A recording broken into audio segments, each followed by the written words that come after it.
মানুষের পরিস্থিতি যেমনই হোক না কেন নিজেকে মানিয়ে নেওয়াই সব জায়গায় শ্রেষ্ঠ। আপনি যদি নিজেকে মানিয়ে নিতে পারেন তাহলে আপনি সবচেয়ে সুখী। হ্যালো এভরিওয়ান, আসসালামু আলাইকুম। সবাই কেমন আছেন? আশা করছি যে যেখান থেকে ভিডিওটি দেখছেন সবাই ভালো আছেন। আল্লাহর রহমতে আমি অনেকটা ভালো আছি। এই তো সকালে উঠে আমি আমার পানিটা খেয়ে নিচ্ছি, আর এই পানিটা খেতে গেলে আমার ভোরে উঠতে হয়, কিন্তু আমার অনেকটা লেট হয়ে গেছে। পরে পানিটা খেয়ে এখানে চাল আর ডাল এক করে নিচ্ছি। কেন বলেন তো এক করে নিচ্ছি? আচ্ছা বলছি। এই তো আদা রসুনটা পেস্ট করে রেখেছিলাম কালকে, ওইটাও বের করে নিলাম। আর এখানে 3টা আলু বের করে নিলাম। আমার যেহেতু আলু করে একটা মেয়ে আছে, আলু তো আমার মাস্ট লাগবেই। এই তো আলুগুলো চুলে এখন আমি আলুগুলো কুচি করে নিচ্ছি, আর আলুগুলো কুচি করে আমি ফ্রিজ থেকে তরকারিটা গরম করে এখন গরমে বসিয়ে দিলাম। দেখেন কতগুলা তরকারি রয়ে গেছে কালকে রাতে। কালকে অবশ্য আমি আপনাদের বলেছিলাম যে আমার শাশুড়ি এসেছেন, আর শাশুড়ির পছন্দের যদি রান্না না করতে পারে তাহলে কেমন লাগে বলেন তো।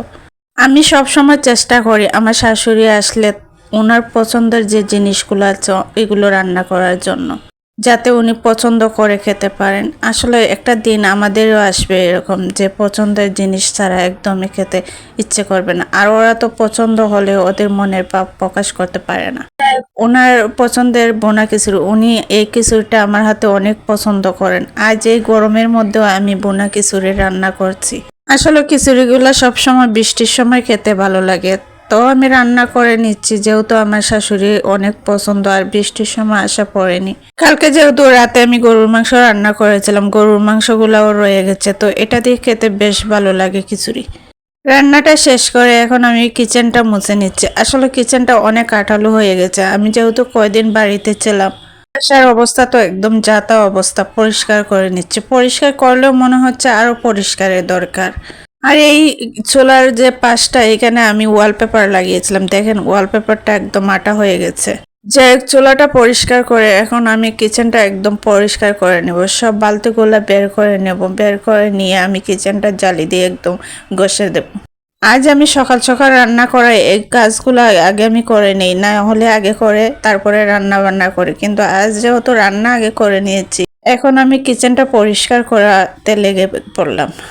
মানুষের জীবন কি অদ্ভুত, তাই না? যেখানে আপনি মানিয়ে নিতে পারবেন সেখানেই আপনি সবচেয়ে বড় সুখী, আর মানিয়ে নিতে না পারলে আপনার জীবনটা একদম দুঃখ বিষাদ। এই কথাগুলো আমার শাশুড়ি আমাকে বলছেন যে আমি সব জায়গায় মানিয়ে নিতে পারি, আর এই কথাগুলো বলে উনি বলছেন আসলে যেখানে মানিয়ে নিতে পারবে সেখানেই তুমি সুখী। আমার শাশুড়ি আমাকে বলছেন সারাদিন এত পরিশ্রম করি, এত কষ্ট করার পর আমার কোনো ক্লান্তি বোধ হয় না, আমি হাসি মুখে সব সময় কাজ করি। যাক, এই তো আমি আমার কিচেনটা পরিষ্কার করে এরপরে আমি এই যে চাউলের কৌটা এবং আর একটা বালতি ছিল আমার, দুটো পরিষ্কার করে নিলাম এবং জায়গাটাও পরিষ্কার করে নিয়ে আমি আমার শাশুড়িকে খেতে দিলাম। আর দাদির সাথে বসে আমার মেয়েটাও খেয়ে নিচ্ছে। আর ওদের খাবারটা দিয়ে আমি আমার বেডরুমটা পরিষ্কার করে নিচ্ছি। বেডরুমটাও আমি জালি দিয়ে একদম পরিষ্কার করে নেব। বাসায় না থাকার ফলে আমার বাসাটা এত ময়লা হয়েছে কি বলবো। আজকের মতো ভিডিওটি এখানে শেষ করছি। আমার ভিডিওটি ভালো লাগলে অবশ্যই আমার চ্যানেলটি সাবস্ক্রাইব করে সাথে থাকবেন, আর দেখা হবে নতুন আরও একটি ভিডিওতে। সেই পর্যন্ত সবাই ভালো থাকবেন, সুস্থ থাকবেন। আল্লাহ হাফিজ।